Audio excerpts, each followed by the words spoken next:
Hello and welcome to wings Udaan everyone. JKS exam 2024 का mains जुलाई month में scheduled है, जैसे कि आप सब लोग जानते हैं। और अब तकरीबन तकरीबन 50 दिन आपके पास रह गए। It is very important to introspect and see कि क्या उस एग्जाम के लिए हर चीज़ जो करनी है वो हम लोग कर रहे हैं कि नहीं कर रहे हैं। और यही इस वीडियो का मकसद है कि how to best utilise your 50 days, last 50 days of exam. Second week में आपका एग्जाम है जुलाई में, तो उस हिसाब से you only have 50 days at hand.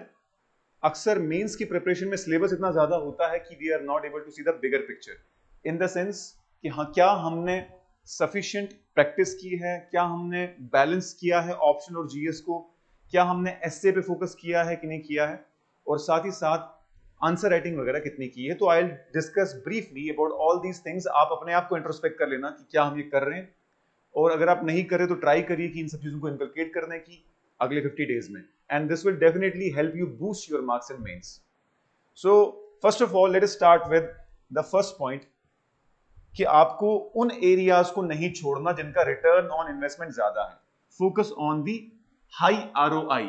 ROI का मतलब होता है रिटर्न ऑन इन्वेस्टमेंट। तो आपकी इन्वेस्टमेंट यहां पर क्या है? आपका टाइम। और कई टॉपिक्स ऐसे हैं जो बहुत टाइम कंज्यूम कर जाते हैं बट उतना रिटर्न नहीं देते, बट कई टॉपिक ऐसे हैं जो टाइम भी कम कंज्यूम करते हैं, रिटर्न भी ज्यादा ज्यादा देते हैं। फॉर एग्जाम्पल, अगर आप डिजास्टर मैनेजमेंट इंटरनल सिक्योरिटी की बात करो जीएस 3 में, चलो मैं जीएस 1 से बात करता हूं। जीएस 1 में mostly, more often than not, सबसे ज्यादा रिटर्न आपको ज्योग्राफी का मिलेगा। जीएस 2 में बीच में ऐसा ट्रेंड आ गया था कि पूरा का पूरा पेपर ही कहीं ना कहीं आईआर से इंस्पायर्ड था। और कंसिडरिंग कि इस बार इंटरनेशनल लेवल के इवेंट्स बहुत हुए हैं, चाहे वो गाजा के रिलेटेड वॉर हो, चाहे वो इंडिया पाकिस्तान के बीच में जो टेंशन हुई हैं, जो वॉर लाइक सिचुएशंस क्रिएट हुई हैं। सो आई एम गेसिंग कि आईआर, इंटरनेशनल रिलेशन, और specially India and it's neighbours, ये इंपॉर्टेंट रहने वाला है। तो it might become a high return on investment topic. ये ऐसी सिचुएशन ना होने के बावजूद भी पिछले कुछ सालों में आईआर की वेटेज बढ़ती जा रही है। जीएस 3 में जो इंडियन इकोनॉमिक डेवलपमेंट है, जिसमें एग्रीकल्चर आता है, जिसमें फूड प्रोसेसिंग इंडस्ट्री आता है, इंफ्रास्ट्रक्चर आता है, ये सब चीजें हमेशा हैवी वेटेज रहती है। और ये तीनों को अगर मिला दोगे तो जीएस 1 में ज्योग्राफी आपको तकरीबन तकरीबन 120 मार्क्स दे सकती है, 120 से 150 मार्क्स तक। आईआर आपको 100 प्लस मार्क्स दे सकता है, और इकोनॉमी आपको 150 प्लस मार्क्स दे सकता है। अलग अलग साल में अलग अलग वेटेज थी, बट ये हैवी रहते हैं इन जनरल। इसी तरीके से अगर मैं इकोनॉमी की, जीएस 3 की बात करूं, तो इसमें इंटरनल सिक्योरिटी पे तकरीबन तकरीबन हर साल सवाल आता ही आता है। सिलेबस कम है और उसको लर्न करना भी आसान है। सिमिलरली डिजास्टर मैनेजमेंट में सवाल आता ही आता है। तो इन हाई फोकस एरियाज, टॉपिक्स जो हैं high return on investment areas, को देखना है प्रीवियस ईयर 5 साल के पेपर एनालिसिस करने के बाद, जो केएस के पिछले 5 साल के पेपर हैं, और साथ ही साथ जो आपके आईएएस के पिछले 5 साल के पेपर हैं। इनमें एक अंदाजा लगाना है कि मोस्टली किस टॉपिक से ज्यादा सवाल आते हैं, उन पे ज्यादा फोकस करना है, उनको लाइटली नहीं लेना। मैं ये नहीं कह रहा कि कुछ छोड़ना है आपको, मैं ये कह रहा हूं कि आपकी जो प्रैक्टिस ऑफ राइटिंग है, जो फैक्ट्स है, जो डेटा है, वो इन चीजों के बारे में ज्यादा स्ट्रांग हो। तो ये हाई रिटर्न ऑन टॉपिक्स के बारे में आप जरूर सोचिए, पीवाईक्यू का एनालिसिस करके। मेरे हिसाब से मैंने आपको बता दिया। और जीएस 4 में खैर तो सारा ही इंपॉर्टेंट है। However you should be able to write concise and comprehensive answer. Comprehensive in sense में कि आप सारे ही टॉपिक्स को, जो क्वेश्चन की डिमांड है, उसको पूरा कर सको। At the same time ethics की जो डिमांड है, यानी जो जो लैंग्वेज रिक्वायर्ड है, फॉर एग्जांपल प्रोबिटी, इंटेग्रिटी और कोट्स, बहुत सारे जो महापुरुष गुजरे हैं उनके, वो अक्सर आपका काम आसान कर देते हैं। तो वो एक वैल्यू एडिशन करना जरूरी है। और एथिक्स में भी इस बार के रेलेवेंट जो एग्जाम्पल्स हैं एथिक्स में, प्रेजेंट रेलेवेंट एग्जांपल्स, जैसे कि वॉर एथिक्स की बात हो सकती है, present relevant examples, war ethics की बात हो सकती है। सिमिलरली अक्सर न्यूज़पेपर में डोनाल्ड ट्रंप जो अमेरिका के प्रेसिडेंट बने हैं, he is from a corporate and capitalism versus government और क्रॉनिक कैपिटलिज्म की बातें आ रही हैं। तो वो कितना एथिकल है, कितना मॉरल है, क्या है। सिमिलरली वॉर के टाइम पे क्या एथिक्स सही रहते हैं, चाहे वो रशिया यूक्रेन की वॉर हो, इजराइल पैलेस्टीन हो, इंडिया पाकिस्तान के बारे में हो, what is war ethics, this should be focused upon, current affair में रहा है। अगली चीज क्या है, क्या आप डेली आंसर राइटिंग कर रहे हैं कि नहीं कर रहे हैं। आई एम गेसिंग कि जो मेंस के लिए सीरियस है वो दिन में तकरीबन तकरीबन 8 घंटे, 7 घंटे, 6 घंटे तकरीब तो दे ही रहे हैं। लेकिन अगर आपका दिन की शुरुआत या दिन का एंड उन टॉपिक्स पे आंसर राइटिंग करके नहीं हो रहा है तो आप बिलीव करिए कि आपने आधा ही काम किया। So whatever you are studying in a day, उसी पे आप शाम को सोने से पहले एनीवेयर बिटवीन 3 to 5 क्वेश्चंस लिख के सोइए।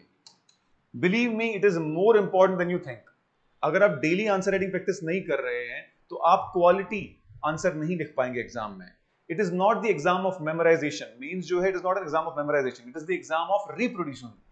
आपको जो कंटेंट आपने पढ़ा है वो एग्जाम में रिप्रोड्यूस करना है लिमिटेड टाइम में। तो आप सिर्फ पढ़ के रिप्रोड्यूस नहीं कर सकते, आपको देखना पड़ेगा जो आप पढ़ रहे हो वो लैंग्वेज कैसी बाहर निकल कर आ रही है। क्या उस 9 मिनट में, 3 घंटे मिलते हैं एग्जाम के, 20 क्वेश्चन होते हैं, तो 9 मिनट में क्या आप क्वेश्चन को समझ भी रहे हैं, क्वेश्चन की डिमांड को पूरा का पूरा भी कर रहे हैं, और साथ में क्या आप सही से जो आपको पता है उसको रिप्रोड्यूस भी कर पा रहे हैं। सो एग्जामिनर को नहीं तो पता आपने कितना पढ़ा है या आपको कितना आता है, एग्जामिनर तो आपके एग्जाम से, आपके आंसर से जज करेगा आपको। तो डेली बेसिस पे प्रेफरेबली टाइम बाउंड मैनर में आप आंसर लिखिए सोने से पहले या फिर उठने के सबसे पहले। पहली चीज यही होनी चाहिए कि जो मैंने पहले पढ़ा हुआ है उस पर मैं डेली आंसर लिखूं, और यही आंसर्स आप एग्जाम से पहले रिवाइज भी करेंगे, आपको बहुत जबरदस्त फायदा मिलेगा। ये गुरु मंत्र है, इसको ट्राई करके देखिए। 50 दिन अभी भी आपके पास है, you can still do it, it will benefit you a lot. फिर आ गया जीएस वर्सेस ऑप्शनल में कितना बैलेंस बनाए, कितना टाइम दें। तो जितना भी टाइम आप पढ़ रहे हैं, 5 घंटे, 6 घंटे, 7 घंटे, 8 घंटे, तो 50% टाइम जीएस को दीजिए और 50% टाइम ऑप्शनल को दीजिए। ये बराबर देना पड़ेगा आपको, ऑप्शनल को लाइटली नहीं ले सकते।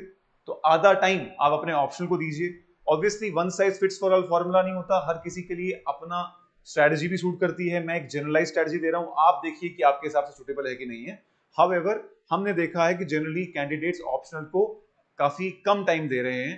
हालांकि 500 मार्क्स का तो ये भी है, 250 मार्क्स के 2 पेपर इसके आने हैं, और ये 1250 मार्क्स का है अलॉन्ग विद एस्से, अगर एस्से को भी इंक्लूड करोगे तो। और यहीं पे मैं बात करूंगा एस्से की। कई लोग एस्से को इतना लाइटली लेते हैं कि जब मेंस एग्जाम आता है तो पहला एस्से एग्जाम में जाके ही लिखते हैं। तो एग्जाम में जाने से पहले एटलीस्ट राइट 5 to 10 एस्सेज। ये 250 मार्क्स का पेपर है, कोई छोटा पेपर तो है नहीं, it is not a child's play. आप इसको इतना लाइटली नहीं ले सकते कि आप एक बार भी एस्से नहीं लिखो। कम से कम 5 से 10 एस्से लिखिए, अपना जो स्टाइल ऑफ राइटिंग को डेवलप करिए, किसी से इवैल्यूएट करवाइए, ताकि आप इस 250 मार्क्स में से कम 150 प्लस तो टच करें। यहां पर 2 एस्से लिखने हैं और उसमें आपको 250 में से 150 भी आ सकता है, 120 भी आ सकता है, 100 भी आ सकता है। और जीएस में आपको 20 क्वेश्चन लिखने हैं, ऑप्शनल भी तकरीबन 18-19 सवाल लिखने हैं हर पेपर में, जी पेपर 1 में भी पेपर 2 में भी। यहां तो 2 ही ऐसे लिखने हैं। यहां तो रिटर्न ऑन इन्वेस्टमेंट बहुत हाई हो सकता है, लेकिन मैक्सिमम लोग उसको अवॉइड करते हैं। तो don't forget about the essay और how to write an essay, how to write a good essay. It is the only way to do it is start writing an essay first and see क्या mistake हो रही है। जैसा आपको आता है, आड़ा टेढ़ा जैसा भी आता है, लिखना शुरू करो, किसी से इवैल्यूएट कराओ या सेल्फ इवैल्यूएशन करो, आपको अंदाजा लगेगा कि मैं किस पानी में हूं। एस्से को बिल्कुल लाइटली मत लेना। फिर आगे आपका weekly part length and full length series. This is very important for time management. Exam में जाओगे, 10 बजे आप पहुंचोगे एग्जामिनेशन हॉल में, सर नीचे करोगे, लिखना शुरू करोगे, अचानक कोई बोलेगा कि 3 घंटे हो गए, आपको पता भी नहीं चलेगा। तो weekly test time bound manner में दीजिए। हाफ लेंथ भी ले सकते हैं, फुल लेंथ भी दे सकते हैं। 10 क्वेश्चन का टेस्ट लिख सकते हैं वीक में, 20 क्वेश्चन का टेस्ट लिख सकते हैं वीक में, डिपेंडिंग अपॉन योर कन्वीनियंस। हाँ, लेकिन एग्जाम के 1 महीने पहले आप फुल लेंथ टेस्ट लिखना शुरू कर दीजिएगा, क्योंकि फुल लेंथ टेस्ट अगर आप नहीं लिख रहे हो तो आपको पता भी नहीं चलेगा कि 3 घंटे में आपके ना ये पेन होना शुरू हो जाता है और आपका दिमाग काम करना बंद कर जाता है। तो यू शुड नो कि मेरा 3 घंटे में क्या हाल हो रहा है। और मैं आपको बता रहा हूं, जितना हमने स्टूडेंट्स में देखा है, हम भी स्टूडेंट्स रहे हैं, तो लास्ट मोमेंट तक कोई नहीं चाहता कि मैं 3 घंटे के पेपर लिखूं। आप सोचिए, एग्जाम में जाने से पहले आपने एक बार भी हर जीएस पेपर और ऑप्शन पेपर को 3 घंटे नहीं लिखा, तो अचानक वो ऐसा शॉक हो जाता है एग्जाम में, इंसान बोलता है मेरे साथ क्या हुआ। पढ़ा इतना होता है पूरे 4 महीने कि रातों की नींद हराम की होती है, बट प्रैक्टिस नहीं की होती। सो इसमें आप कोई भी टेस्ट सीरीज ज्वाइन कर लीजिए, चाहे खुद से लिख लीजिए, चाहे कायदे से किसी सीनियर से चेक करवा लीजिए। ये एक बहुत ही इंपॉर्टेंट पार्ट है, ये this is the most important part of mains preparation, most important. अगर आप ये नहीं कर रहे हैं, believe me you are lagging behind, बहुत लैग बिहाइंड कर रहे हो आप। This is not a choice, this has to be done. और जो भी आप पढ़ रहे हैं उनको data and facts, current affair से अपडेट करना बहुत जरूरी है। अभी डेटा एंड फैक्ट्स क्या है? जो डिफरेंट डिफरेंट मिनिस्ट्रीज की रिपोर्ट आई है उनकी जिस्ट, जो डिफरेंट इंटरनेशनल ऑर्गेनाइजेशन है, for example the world economic forum, world bank, IMF, इनकी जिस्ट, इकोनॉमिक सर्वे, बजट, ये सब के सब बहुत डेटा देती हैं आपको अपने आंसर को गार्निश करने के लिए। अगर आपके पास टाइम नहीं है तो इस डिस्क्रिप्शन बॉक्स में मैं गूगल फॉर्म का लिंक डाल दूंगा, आप उस गूगल फॉर्म को भरिए, हम आपको सोनिया की डेटा एंड फैक्ट्स की बुक्स का पीडीएफ भेजेंगे, जिसमें तकरीबन सारे के सारे टॉपिक्स को 10 पार्ट्स में डिवाइड किया हुआ है और हर जीएस के रिलेटेड डेटा एंड फैक्ट्स दिया हुआ है। So if you want that PDF, description box में लिंक है, उसको फिल कर देना, आपको पीडीएफ आ जाएगा। और इसके साथ ही साथ मैं आपको बता दूं कि वी हैव आल्सो लॉन्च्ड सक्षम टेस्ट सीरीज, जिसमें आपके 9 सेक्शनल टेस्ट हैं, 5 फुल लेंथ हैं, और उसका शेड्यूल भी आपको पीडीएफ भेज देंगे, वही गूगल फॉर्म आपको भरना है, तो आप इससे फायदा उठा पाएंगे। और अगर आपको अभी भी स्टडी मटेरियल या कोई टॉपिक आपका रह रहा है, समझ नहीं आ रहा कहां से करें, तो हमारी जीएस बुक्स 2025 की लेटेस्ट अवेलेबल हैं हमारे जम्मू सेंटर पे, यू कैन विजिट हियर और सेंड समवन, और यहाँ लेटेस्ट 1 2 3 जीएस 1 2 3 और पीवाईक्यू जीएस की और मेंस की भी पीवाईक्यू और ऑप्शनल की भी पीवाईक्यू यूपीएससी के सॉल्व्ड अवेलेबल हैं, so you can come and take benefit from it. और एल्स अगर आपकी कोई भी प्रिपरेशन के रिलेटेड डाउट है तो आप वही फॉर्म गूगल फॉर्म भरिए, we will guide you in any way we can. So और भी कोई डाउट अगर आपका है कमेंट सेक्शन में भी डाल सकते हैं, we'll reach out to you as soon as possible. So all the best everyone, I hope आपकी प्रिपरेशन अच्छी जा रही होगी और आप सही डायरेक्शन में करेंगे। क्विकली मैं बता देता हूं आपको फिर से, सबसे पहली focus on high return on investment areas. Number second, answer writing daily करो, जो भी पढ़ रहे हो, जो भी टॉपिक हमने दिन भर पढ़ा उसी पे शाम को 3 से 5 सवाल लिख के ही सोइए या सुबह उठते ही पहले सवाल लिखिए। लेस्ट ऑप्शनल और जीएस को बराबर बराबर बैलेंस करिए, 50-50% टाइम दीजिए, 50% क्वेश्चन जीएस के लिखिए, 50% क्वेश्चन आप ऑप्शन के लिखिए, चाहे 2 क्वेश्चन ऑफ जीएस के 2 क्वेश्चन ऑप्शन के डेली, या फिर 3 क्वेश्चन ऑप्शनल के 2 क्वेश्चन जीएस के, whatever is comfortable for you, लेकिन वक्त के साथ बढ़ने चाहिए सवाल। And weekly part length and full length test भी करिए। And lastly data and fact से अपने आंसर को गार्निश करिए, इसके बगैर आपको मार्क्स में बूस्ट नहीं मिलेगा, वो एक बिल्कुल नॉर्मल क्वेश्चन बन जाएंगे। So this was all. Thank you so much for joining and all the best.